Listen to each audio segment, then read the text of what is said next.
The ultras were very well organised, militaristic in the way that they operated. They attacked members of the local community, including taxi drivers, tore down flags, people were thrown into the river, and definitely the singing, and I think the question from one of your colleagues earlier about the no schools in Gaza, as the children were all dead.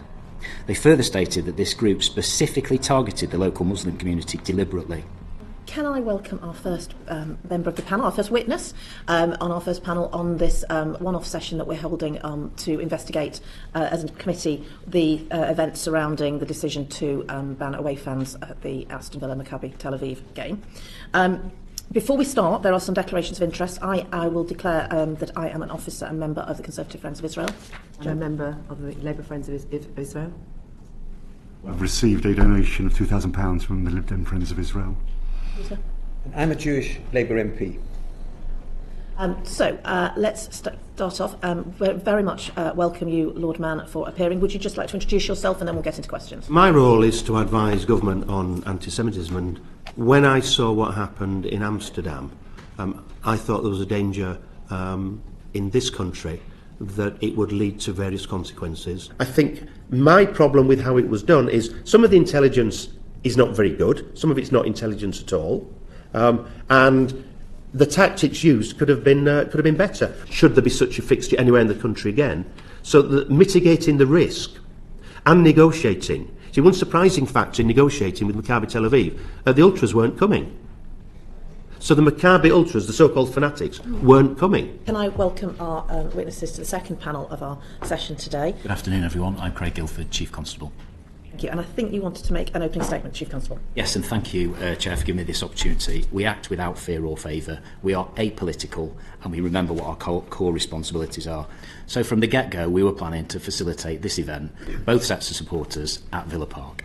And regardless of any of the earlier conversations and sort of reporting around, certain elements would like the match completely banned, certainly from our perspective, that was never on the agenda.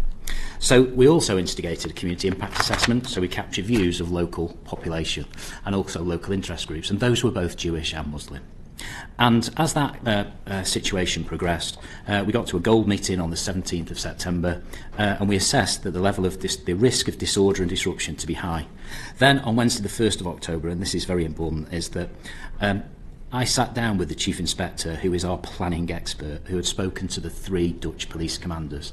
And this really, panel, is where the difference occurs between what Lord Mann has said and the information that was provided to the Chief Inspector. And the information provided from the Dutch was very, very clear in terms of they reflected on the days before, during and after the match as a result of clashes between the Maccabi ultras and the local Muslim community. To my knowledge, we weren't told that the ultras weren't coming. But again, we have to take some of that on face value, and we have to challenge some of that, don't we? Because these are a group of people who are intent on some very extreme violence, and they don't normally share their sort of plans of, let's say, operations with everybody openly and candidly. So in terms of what we were told, the ultras were very well organised, militaristic in the way that they operated. They attacked members of the local community, including taxi drivers, tore down flags, people were thrown into the river, and definitely the singing, and I think the question from one of your colleagues earlier about the no schools in Gaza, as the children were all dead. They further stated that this group specifically targeted the local Muslim community deliberately. Members of the local and wider Muslim community subsequently reacted and deliberately then, on the day after mainly, attacked Maccabi fans on match day, both before the match and after the match, as Lord Mann has made reference to. That's what we were told. The Dutch commanders were unequivocal. They would never want to have Maccabi Tel Aviv playing in Amsterdam again in the future. That was what they said to our Chief Inspector. The decision to restrict the away fans was based on a very careful assessment. It wasn't taken lightly, and it was taken on the basis of an assessment of the risk. And when we assess the risk, we look at information and we look at intelligence. And in particular, we were swayed by the commanders of the Dutch police and their direct reference to what happened from their perspective. Not my perspective, not Lord Mann's perspective, but their perspective to our Chief Inspector, who was on that meeting. And I think the final thing I want to say is that the UK Football Policing Unit, I asked them to come and do an independent peer review of our decision making on the intelligence, the threat, the risk, the options that we took. and they've supported the decision making that was taken at the time. You must have known that this would be a deeply controversial decision if the SAG decided to ban away fans in light of. Did it not occur that there should be due diligence done on the intelligence that had been provided? Absolutely, and we did do our due diligence on the information and the intelligence that we were provided with. We'd liaised with the UK football unit. We'd got a tried and tested bronze, silver and gold command structure, and we were actively seeking and developing all the intelligence that we could all the way through, from community intelligence to online intelligence and information that we receive as an organisation. So absolutely, you're absolutely correct in what you've said there. Do you accept that it didn't happen, or you just don't know whether it happened or not, these things? No, just to be very clear, I believe what my chief inspector No, told me. but he was listening to what he was being told. I'm asking you what happened. I'm not asking what he was told. Well, What else have you fairness, done beyond just talk to your chief inspector? Well, the other thing that I've done in addition to talking to my chief inspector is obviously speaking to the silver and the gold commander about their assessment of the information and the intelligence. That's what I've done in addition.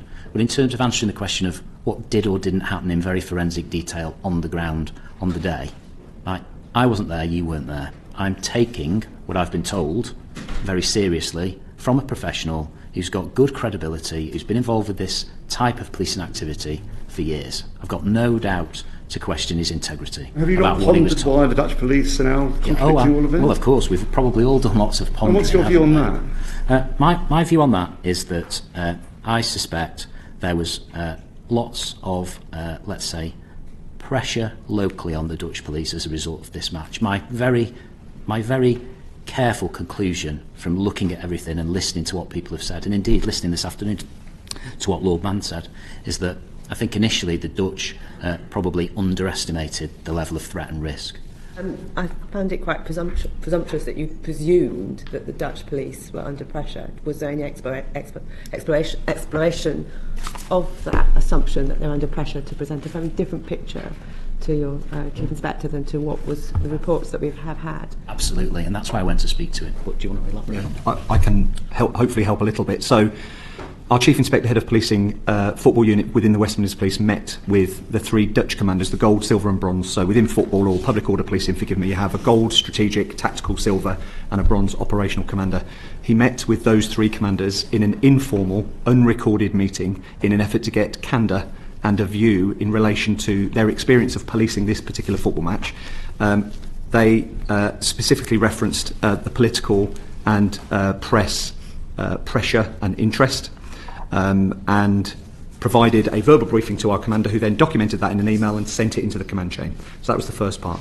Since then, clearly we've had the Sunday Times article, etc., whereby Sebastian Mayer has naysayed some of the elements within the WMP report. I've since spoken to Peter Holler, the Gold Commander, and Sebastian Mayer from the Dutch police, and they are very clear they're under a lot of pressure, in their words, from City Hall.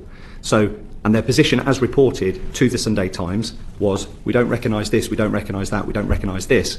Subsequently, then, I'm led to believe they've now released a further statement with more detail, and it is very clear they seem rather apologetic to us as a force and are trying their best to provide something that is meaningful, and helpful and accurate, but I think it's probably fair to say, as a West Midlands Police Commander in the West Mids who was not involved in Ajax, there is definitely some interpretation about what happened in Amsterdam.